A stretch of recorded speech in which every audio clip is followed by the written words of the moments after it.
Let's turn to Uganda, where a growing community of mothers is giving hope to other parents unable to provide breast milk for their newborns. The collective, known as ATTA, receives calls for support for babies born prematurely or too sick to feed naturally. In a moment, we'll hear from the group's founder. But first, here's a look at how ATTA's donor community is helping to save young lives.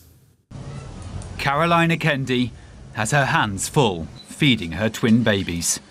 A boy and a girl born by emergency caesarean section and lucky to be alive. So when they were born at 7 months, breast milk was not there and they needed to feed.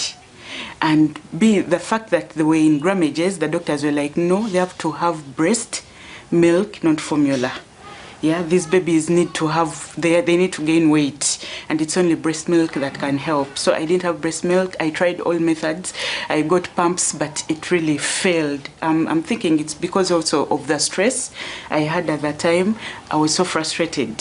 I was actually depressed. Caroline was told that she would need to use donated breast milk to save her babies. But she had real concerns about how safe that would be for her newborns. In the hospital, when they were like, since you don't have breast milk, we are going to get it from someone else. I'm like, how? No, people do alcohol. People have different diseases. What if my babies get what? Thinking that the breast milk comes with all those challenges. Caroline eventually found the free and safe supplies she needed here. ATTA, a non-profit community group launched in the capital Kampala a few years ago. It collects milk from donors who are screened and shown how to prepare and store it safely. We take them through the process of handling. When you're going to pump milk, wash your hands, clean up, do this, pump the milk, and then they store it in the freezers, their freezers. Then we go and pick it. We do not have a pumping center. Mother of three, Leela Wamala, is one of those donors. She was inspired to help when hearing about another mother in need. She had triplets, and unfortunately one passed away.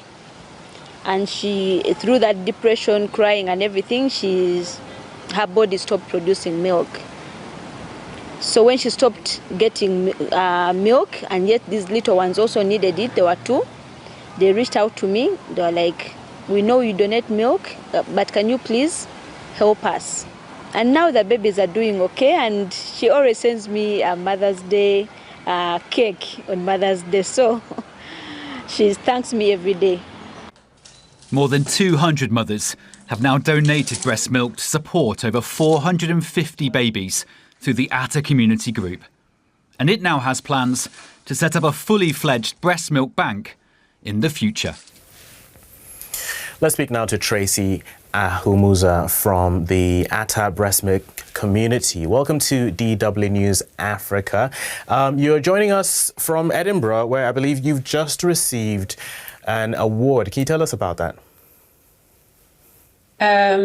This was a Moving Mountains award. I got the call to talk about ATTA and the work that we do, and I was asked to give a speech as well.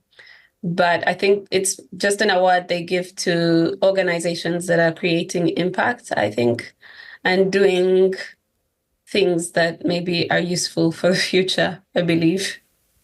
Right. Congratulations. And how did you come up with this idea of the ATTA project? Right. Well, for one, I was a mother once. 3 years ago, I gave birth to a beautiful baby girl. But unfortunately for me, she was not well when she was born, and she required breast milk that I did not have in that time. The doctors told me to get a donor, which I did. Unfortunately, she passed away about 3 days after she was born. And then when she passed away, I had breast milk. And because now I knew how important this breast milk was for another baby, I wanted to donate it.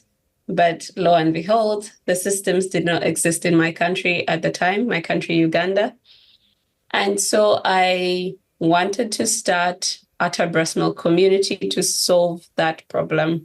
And ATTA literally stands for Alyssa Taha, that was her name. That is her name. And then my name is Tracy Ahumuza. So it's ATTA.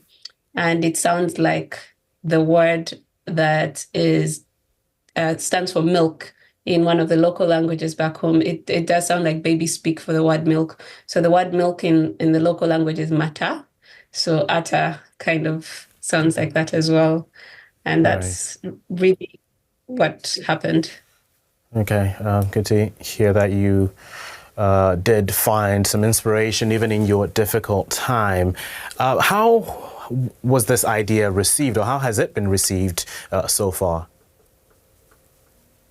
I think it has been received well.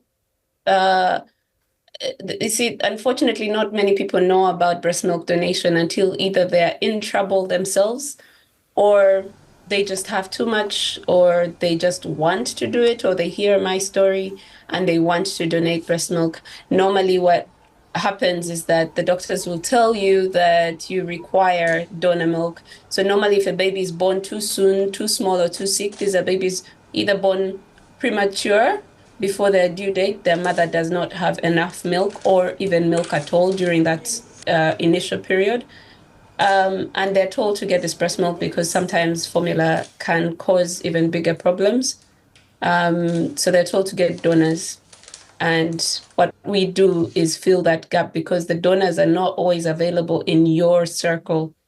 So we help plug the gap. And I think it's literally been one of those things where you don't really have a choice. You've been told to do this, and this is the thing that you're told will save your child's life at that time because your own milk is not available, and there's evidence to suggest that donor milk does make a difference. We do not even have enough breast milk banks at the moment, but the WHO recommends breast milk from a breast milk bank.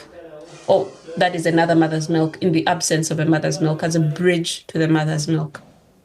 Okay, interesting. I think maybe for people who are in that kind of desperate situation, they would be the ones, I suppose, more open. I guess most people, when they hear of this, they're thinking, is it safe? Is it good? Things like that.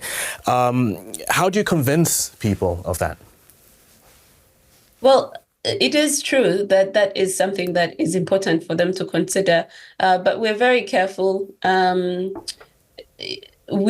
People are actually more willing to take milk from us from just anybody because they know that we've done the background work. We have screened the mothers. We have, had conversations with them on consent. They have signed documents to give away their milk free of charge because it's donation. We also give them we give out this milk free of charge. We test the mothers, the donor mothers, for diseases that can be transferred through breast milk.